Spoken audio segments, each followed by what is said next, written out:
Chapter 5. The Swamp of Crying Babies. After dusk, the sylvan amicus watched the wolves leave their den.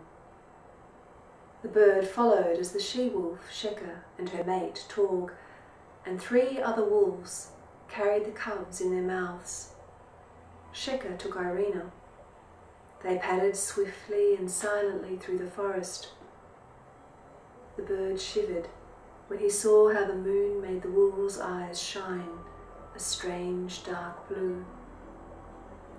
Eventually, the wolves descended a slope surrounded by trees and bushes, and one by one disappeared into a dark opening. This was their winter den. No humans hunting for Irina would find her here. Amicus lit on the broad branch of an odum tree and watched closely. After a few minutes, Torg and the other wolves went out again to hunt, while Sheka stayed inside. Amicus flew down to the mouth of the cave. Was the baby about to become the wolves' next meal? It was too dark to see anything, but when he heard Irina's familiar cry, he knew she lived. But for how long? Inside the slimy wine barrel, Vilmos knocked his head and his knees as the river Thel rushed over the stones and round bends. Once or twice he tried to fling himself out of the barrel, but it was too slippery, and he slid back in. Peeping over the edge, he saw the storms of white water swirling around dark rocks, and there was a tremendous noise where the water seemed to gather into clouds of foam and then vanish. "No," he cried, clutching the sides of the barrel. The noise ahead was a waterfall, possibly the huge Mojag Falls his father had told him about.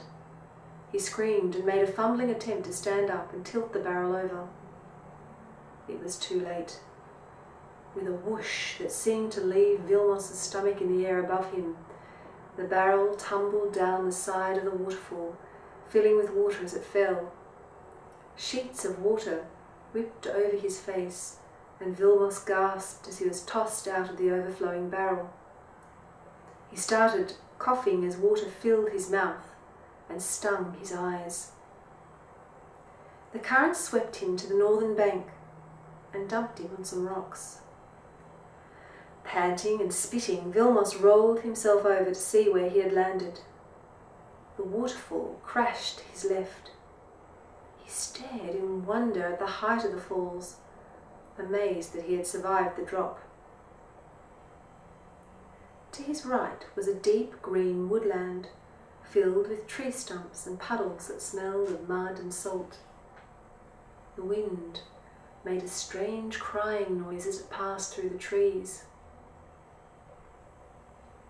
Wriggling off the rocks, Vilmos put one foot gingerly onto the grass, which, to his astonishment, sank beneath his feet.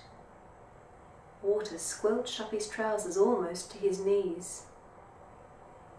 "This is no forest, it's a swamp," he thought. He was surrounded by floating clouds of weeds. Could this be the Mojag Bog? It seemed his father's frightening bedtime tales had been true. He looked about in disbelief. What had his father called it again? "The Swamp of Crying Babies," he said slowly. As if in reply, the wind passed through the swaying swamp trees, making a sound like human babies wailing. Vilmos saw that what he'd mistaken for stumps were actually tree roots flaring up from the mud, searching for air. He took another step and was relieved to find the water was no deeper. He started in a northwesterly direction. He had a vague plan to get himself to Yusi Cave and seek protection from the wizards of Nartesk. He knew King Harmon would search Ragnar for him relentlessly.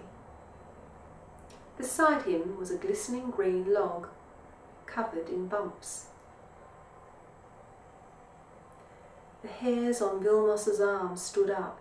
even before he saw the yellow eyes. A crocodile. The beast had seen him.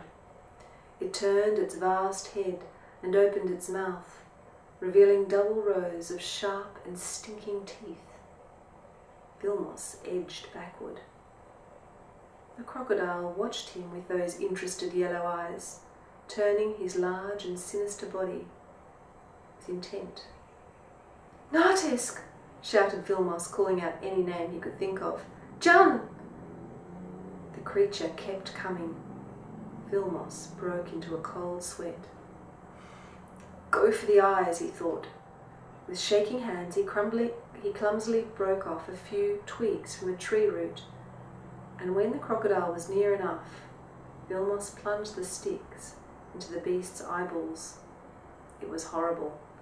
The crocodile reached back and let out an unearthly roar. Vilmos shimmied up a tree and stayed there for a long time, listening to the creature thrashing about below. Darkness came suddenly to the swamp, almost as though a candle had been snuffed, and Vilmos had no choice but to stay clinging to the trunk of the tree, wet and miserable, until morning. When the sun finally rose over the bog, Vilmos didn't dare go near the water again. The bog was infested with crocodiles. I'll swing from tree to tree, he decided. As the trees were close to one another, this was not hard. After an hour or so, a steep bank appeared, and Vilmos climbed down onto it and ran for the sheer joy of leaving Mojag Bog behind. The babies in the wind seemed to cry back to him, "Come back to us." "Not likely," said Vilmos. "I don't care if I never see that place again." Following the river, he set off in what he hoped was the direction of Yusi Cave. He found a bush full of crowclaw nuts and ate them gladly as the sun dried his clothes. At midday he slept, and by dusk he was guided by a bright moon. He kept walking most of the night, stopping for naps and wishing he had a horse. He kept himself alive with nuts, apples, and a rabbit he caught and roasted. By the end of the third day, he saw smoke rising from the enchanted fires that surrounded Yusi Cave. "Thanks be to Nartesk," he muttered, and strode on. As he neared the fires, he spoke the magic words that he remembered from childhood, and was able to pass through unharmed. And there, at the mouth of the cave, waiting for him, was Iniko, sorcerer of the Narrowlands. "I have come to be your apprentice," said Vilmos, falling to his knees before the sorcerer. Iniko stood like a vision in the smoke of the fires. He wore a silk cloak that fell from his shoulders and grazed his polished boots. His nose was white, with nostrils the size of acorns. Above his nose were unforgettable eyes, streaks of blue half hidden in pouches of white flesh. When he spoke, his voice was like a stone spoon clattering against iron. "So the little executioner's son has grown up, and nearly stole the king's own daughter." The sorcerer's laugh had a nasty edge. What a triumph that was not! Knowing the sorcerer was making fun of him, Vilmos began to bluster. "I didn't cheat too badly. I did manage to kidnap her, and anyway, I got the idea from something you told me." "Did you indeed?" Iniko's huge nostrils flared. "Yes," said Vilmos, squirming. "You said I would get more spells if I committed an act of revenge." The sorcerer rolled his eyes, as if bored. He thought for a moment. "I accept you as my apprentice," he said, "but I don't want you in my Narrowlands castle yet. I will visit you here from time to time to provide your basic training." Vilmos nodded.